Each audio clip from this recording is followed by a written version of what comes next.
Hey everyone, I wanted to share a few tips and tricks about how to do time-lapse video with a GoPro Hero. Now, that is a very popular um, style of video that most people are doing with the Hero 3, Hero 4, 3 Plus, etc. And the GoPro's just an awesome little piece of gear for doing that sort of thing. But I wanted to share some things that might help you folks who are kind of new to the GoPro and are thinking about doing this. I mainly got mine to do time-lapse video for weather and nature and just the various things that would be kind of neat to capture on video. Now, first of all, this is a GoPro Hero 3 White edition. Of course, you can see the White 3 on there. This is a basic model. It's only about $200. And if you notice, I've several things. First of all, here is the waterproof housing that comes with the GoPro when you purchase it. And these are superb if you're doing a lot of footage outdoors where you're going to be in water. Keeps your GoPro waterproof, sealed, and keeps it from getting damaged. But they're not very good when it comes to sound quality. They will actually muffle the sound. So you want to get something like this here. This is called a frame case. As you can see, it kind of opens the device up so you can get better sound off of the microphone that's built into your GoPro. But more importantly, if you take the little side door off, you'll notice you have access to your two output jacks, your HDMI output on the top, and of course your USB micro jack on the bottom.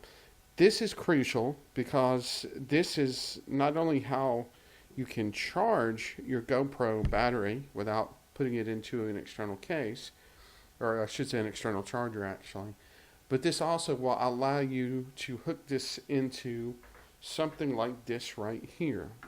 This is a RAV power external battery source. What this does is allows you to power your GoPro directly from this versus this. And the reason you want to do that is if you're doing a time-lapse video of, say, 2 hours, 4 hours, 6 hours, or 12 hours, whatever you want to do, you will find that it might be kind of tough because the battery in your GoPro, even with the GoPro battery that comes with it or an external battery, most batteries, unless you go out and spend some money on the extended life battery, most batteries will only last about an hour or so. So that doesn't really give you much time to capture a long time-lapse footage video. So with a device like this, you can plug in your USB cable that comes with your GoPro into one of the two USB ports on the unit and plug it directly into the USB input on the GoPro, and that will allow you to power your GoPro for as long as you need to capture some pretty amazing time-lapse footage.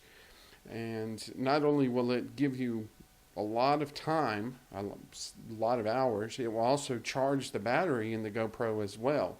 So that makes that a really neat device to have, and it's almost a must-have if you're going to be doing time-lapse footage, because without it you would be limited to maybe an hour's worth of time at any time. Now, secondly, I want to talk a little bit about SD cards.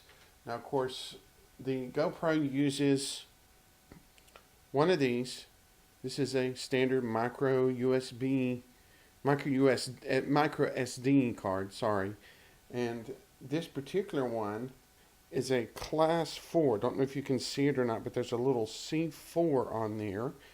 And this is one that I happen to have laying around that I used in a cell phone in one of my smartphones. But what you want to do is you want to go out and purchase a 32 gig or a 64 gig class 10, something like this here. This is a SanDisk Extreme Plus. This is a class 10 32 gig, and I've used this one a lot in my GoPro. And if you notice, there's a little U with a 3 on it. That stands for UHS-3. That basically is from what I understand, one of the highest class USBs, or I'm sorry, I keep saying USB, one of the highest class SD cards you can purchase.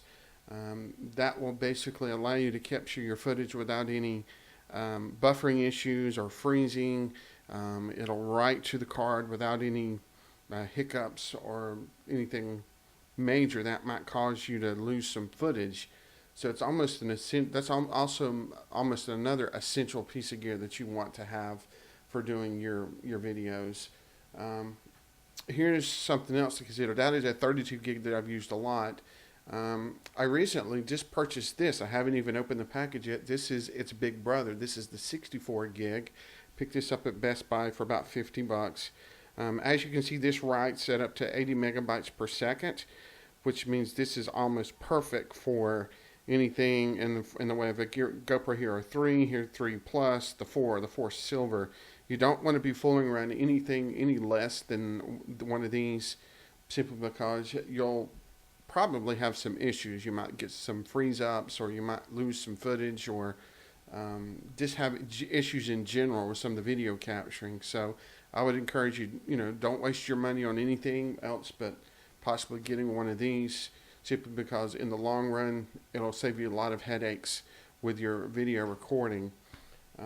One more thing, of course, I want to talk about, and I know I've mentioned these a lot, is the device that this is mounted on. This is a Joby GorillaPod, and of course it has the GoPro tripod mount adapter on top of that.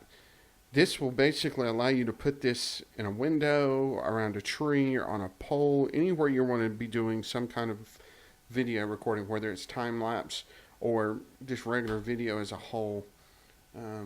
You certainly want to pick one of those up. Hopefully this helps you guys a little bit.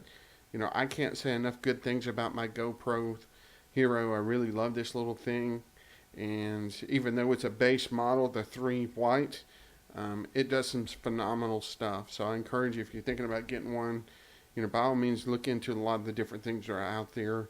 These are so cool, and they're revolutionizing the way people are doing home video and just the various things that we do in our life. So I hope that helps. I hope you guys check out some of the things that I talked about, and thanks for watching.